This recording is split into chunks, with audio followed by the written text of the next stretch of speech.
Ma chère mademoiselle, it is with deepest pride and greatest pleasure that we welcome you tonight. Now we invite you to relax.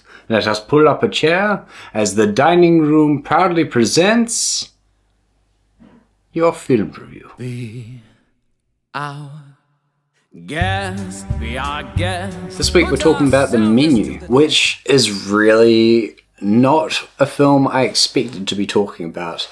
When this week swung around, I'd been hoping to watch Violent Night, a film that has really not decided to show up in Aotearoa for whatever reason.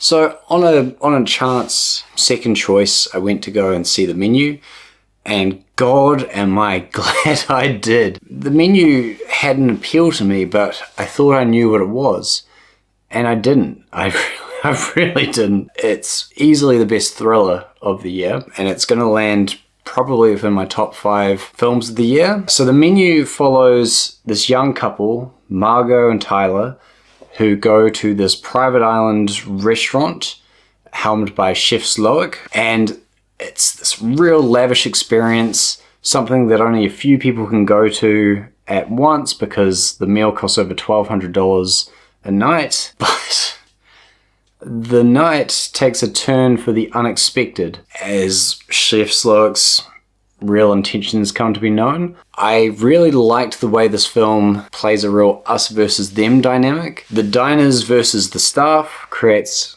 quite an engaging working class versus the wealthy, the 1% sort of narrative. We've seen class themes before in film. It's not something new, but the way this story is told feels so relevant to today's structure, and it doesn't just have a very baseline of, it's bad to be greedy and it's sympathetic to the working class. It's actually something that takes a real snapshot look at that divide.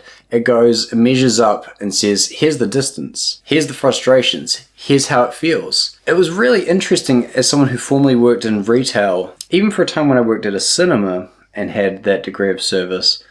I saw moments of how characters talk to one another, little idioms in this movie, and I thought to myself, wow, it really gets it. The movie itself is directed by Mark Mylod, who does quite a bit of hit Emmy award-winning show Succession, which also deals with similar themes. So it's no surprise that this brilliant film captures these similar points so effortlessly. It's really impressive. It's a great script. The theme is solid throughout. There are bits on the side in terms of the narrative that could be worked on a little better, but the whole structure of the thing works from beginning to end. One of the things I really admired about the film was the sound design. Just how tranquil the film starts. Soft dialogue, just really nice natural sounds, like when they're on the boat, when they're on the beach.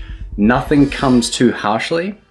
And then you slowly start getting little hits, a glass breaking, Chef Slowik clapping his hands for the first time, and this increasing in frequency as the film goes along. The way the kitchen staff works, pay attention to how that sounds because it helps ramp it up. Of course, there's a beautiful score to go alongside all of this, but just listening to the way the film ramps up the tension through sound is a really precise and clever thing. It's a neat filmmaking trick, and it shows great prowess behind this. The performances throughout are pretty good. You've got some interesting names in this, but there's 4 actors who I really, really loved in this. Anya Taylor-Joy is our protagonist. She plays Margot. Now, Margot is someone that is a patron at a diner, but she isn't there as the one footing the bill. In some ways, she bears a lot of qualities that Chef Slowik and the kitchen workers do. She's really torn between, because she is both captive but has sympathetic qualities that make her similar to the antagonists, if you can call them that. And I think the way Anya Taylor-Joy plays this character who is so combative, she has a real inner strength, and she's fighting both her date, Chef Slowik. She's really torn between 2 sides of a struggle, and seeing her grapple with those conflicting elements is what makes her such a good actress. Nicholas Hoult, when he gets to do a quirky, zany role like Tyler is in this, seeing Tyler be so infatuated with Chef Slowik, wanting to develop this sort of mentor-mentee bond, wanting to measure up to someone who is such a savant in his own work field. It's really interesting because you also get that other side of him that is so rude and disrespectful. He dishes up lines in a way that feels very harsh and grating. Like, his tone is always off to whatever else is going on in the scene.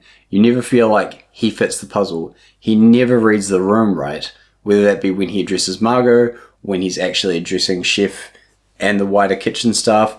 He never hits the notes right. And so seeing him almost bumble and break his way through is real fun. Hong Chau, who plays Elsa, might not be the biggest name in the cast, but she is definitely one of the most memorable performances. I loved seeing her take command as the main front of house sort of server. Through Chau, you get the introduction of fear in this film. You're kind of unsettled by her.